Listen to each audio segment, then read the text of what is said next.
आप सभी को नमस्कार। अभी तक आपने उत्तर प्रदेश के अनेक ऐसे जिले हैं, उन तमाम ऐसे जिलों में पांडवों से जुड़ा हुआ इतिहास और ऐसे ऐतिहासिक स्थलों का नाम सुना होगा और दर्शन भी किए होंगे। आज हम पांडवों के वंशजों के बारे में बताएंगे। तो भीम अर्जुन अभिमन्यु की तरह महान, शक्तिशाली और धार्मिक और उपासक भी थे। पांडवों के वंशज से जुड़े एक ऐसे गांव की तरफ हम निकल चुके हैं जो विकास खंड सिद्धौर अमसुरवा का गांव टिकरिया है। अमसेरुआ ग्राम पंचायत 9 से 12 बंकी मुख्यालय आने के बाद 18 किलोमीटर जैतपुर और जैतपुर से सिद्धौर मार्ग पर सिद्धौर से 2 किलोमीटर पूर्व डीहा चौराहा से दाहिनी तरफ जाने पर अंदर 3 किलोमीटर पड़ता है ये गांव। महाभारत कालीन इस गांव में आज भी पांडवों के वंशजों के बारे में और उनकी पूजा अर्चना, आस्था और उनकी शक्ति की उपासना होती है। श्रद्धालु दूर दूर से पहुंचते हैं।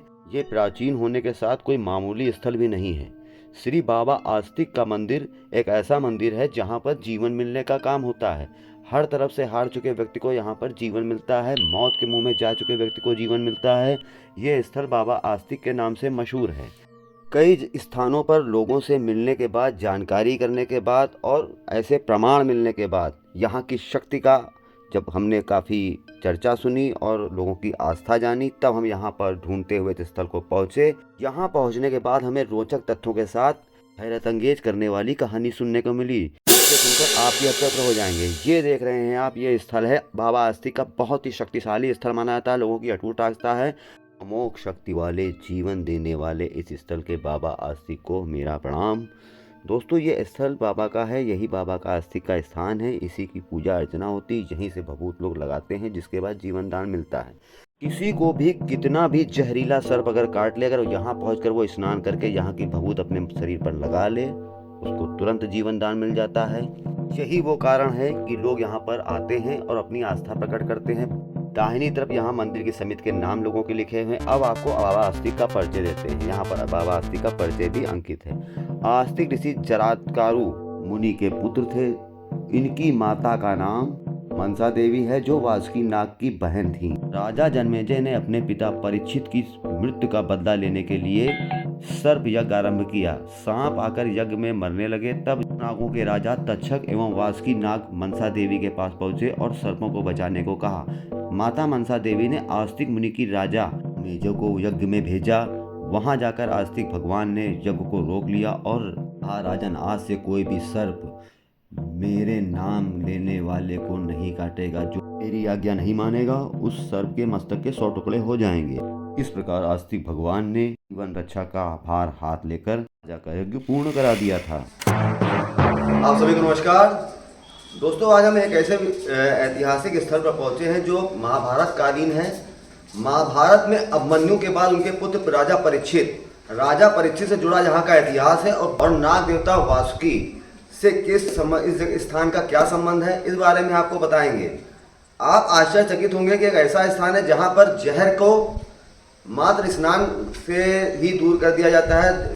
सांप काटा व्यक्ति अगर यहाँ आता है, उसको मात्र यहाँ स्नान कराने से विष दूर हो जाता है, उसका विष समाप्त हो जाता है और वह व्यक्ति पूर्ण रूप से स्वस्थ हो जाता है। ऐसी मान्यताओं के आधार पर यह 5000 वर्ष पुराना मंदिर, यहाँ पर तमाम पुजारी अब तक यहाँ पर रहे हैं। वर्तमान में यहाँ समिति है। समिति के अध्यक्ष से हम यहाँ जानेंगे कि यहाँ का इतिहास क्या है और पूरा आपको इतिहास का वर्णन बताएंगे कि अभिमन्यु, नाग देवता वासुकी और आस्तिक बाबा का धाम, ये आज के समय में तब से लेकर अब तक क्यों चला आ रहा है आस्था का केंद्र के रूप में, और लगातार यहाँ पर कौन कौन से कार्यक्रम होते हैं और किन दिनों का महत्व है। आइए जानते हैं। हमारे साथ बाबा आस्तिक धाम के अध्यक्ष, समिति के अध्यक्ष विश्वनाथ प्रसाद पांडे जी हैं। स्वागत है आपका कथनी करने पर। विश्वनाथ प्रसाद पांडे जी, बाबा का आस्तिक का परिचय क्या है? 5000 वर्ष पुराना कैसे यहाँ का शुरुआत हुआ और यह स्थान आज आस्था का केंद्र के रूप में देखा जाता है, जाना जाता है, इस बारे में बताइए। राजा परीक्षित जो थे, राजा परीक्षित की मृत्यु का बदला लेने के लिए यहाँ एक यज्ञ हुआ था पहले। अच्छा। पांडव काल में उनके लड़के जन्मेजय ने किया था। अच्छा। तो उसमें यज्ञ में जब सर्पों का मृत्यु होने लगी तो आप बाबा आस्तिक, जो आस्तिक देवता हैं, वो आकर के वरदान ले लिए थे। अच्छा। कि अब यज्ञ बंद कर दो, नहीं सर्पों का विनाश हो जाएगा। अच्छा। तो ऐसी दशा में बाबा आस्तिक ने एक शर्त लगाई थी कि नहीं, अब हमारे धाम पर जो आएगा और जो आस्था का रखेगा वो उसके विष का कोई प्रभाव नहीं होगा। अच्छा, विष का प्रभाव होगा तो वो चला जाएगा। वो सब चला आ रहा है यहाँ का स्थान।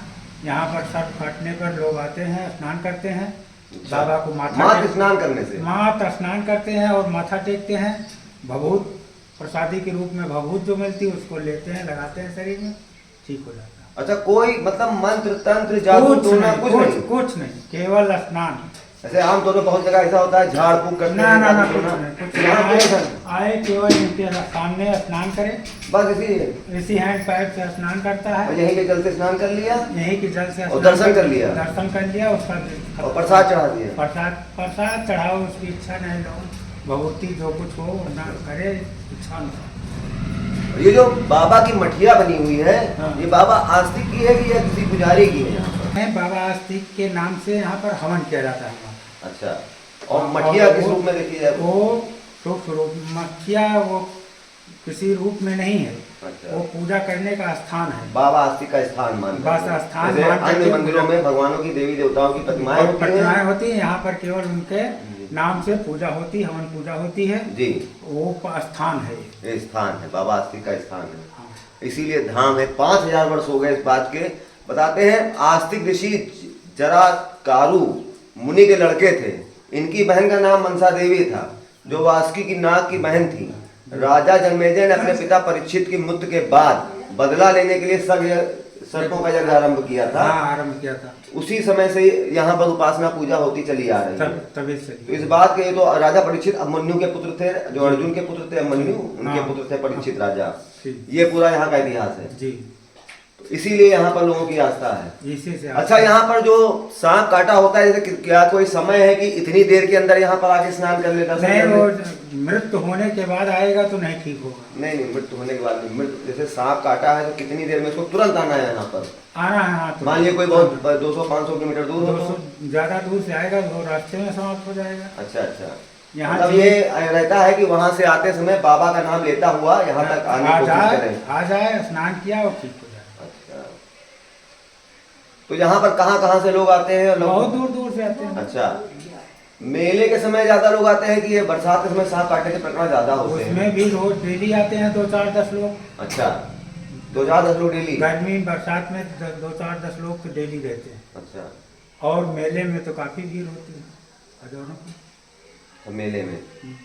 मेले में सांप काटने से मतलब नहीं? नहीं, वो तो मेरा अपनी आस्था के अनुसार। वो तो 9 दिन नवरात्र में पूजा होता है यहाँ। अच्छा, तो श्रद्धा आस्था के अनुसार पूजा अर्चना करने आते हैं, दर्शन करने आते हैं। और सांप से उससे कोई लेना देना नहीं। अगर किसी को दशा है तो आएगा, नहलाया जाएगा, ठीक हो जाएगा।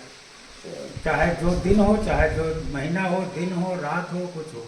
अच्छा, मतलब 24 घंटे स्नान? 24 घंटे मंदिर खुला रहता है? 24 घंटे मंदिर। नवरात्र में किन दिनों का महत्व है? यहाँ पर किन दिनों विशेष पूजा होती है? 9 दिन। 9 दिन। और कोई साप्ताहिक दिन भी है यहाँ पूजा? साप्ताहिक सोमवार के दिन। साप्ताहिक सोमवार। मेला लगता है क्या? नहीं, मेला नहीं लगता, पूजा हवन पूजा होती है। अच्छा, हवन पूजा। हवन पूजन में उसके बाद उसी भभूत से लोग यहाँ पर ठीक होते हैं, मतलब वही भगवत दी जाती है प्रसाद के रूप में। प्रसाद रूप में। बहुत बहुत धन्यवाद आपका। तो आपने देखा कि यहाँ पर बिना जादू टोना, बिना झाड़ फूक के मात्र स्नान करने से, हवन की भभूत लगाने से, यहाँ पर मठिया के बाबा की दर्शन करने से सर्प का विष भाग जाता है, निरोगी हो जाता है व्यक्ति जिसको सांप काटा होता है। ये बहुत ही आश्चर्यचकित करने वाली बात है। ये आस्था की वजह से लोग यहाँ दूर दूर से आते हैं। जो लोगों की मानता है कि यहाँ पर ऐसा मात्र स्नान करने से ही विष का प्रभाव समाप्त हो जाता है। अचरज में डालने वाली बात है मात्र स्नान। झाड़ फूक में लोगों को अंधविश्वास नजर आता है, तंत्र मंत्र जादू टोने में लोगों को अंधविश्वास नजर आता है, लेकिन स्नान ये केवल श्रद्धा मात्र है। ये एक आशीर्वाद है भगवान का, जो लोग यहाँ पर अपना मानते चले आ रहे हैं। और लगातार लोगों का मानना है कि लोग स्वस्थ होते के गए हैं यहाँ से। आज तो कोई निराश नहीं लौटा यहाँ के दरबार से।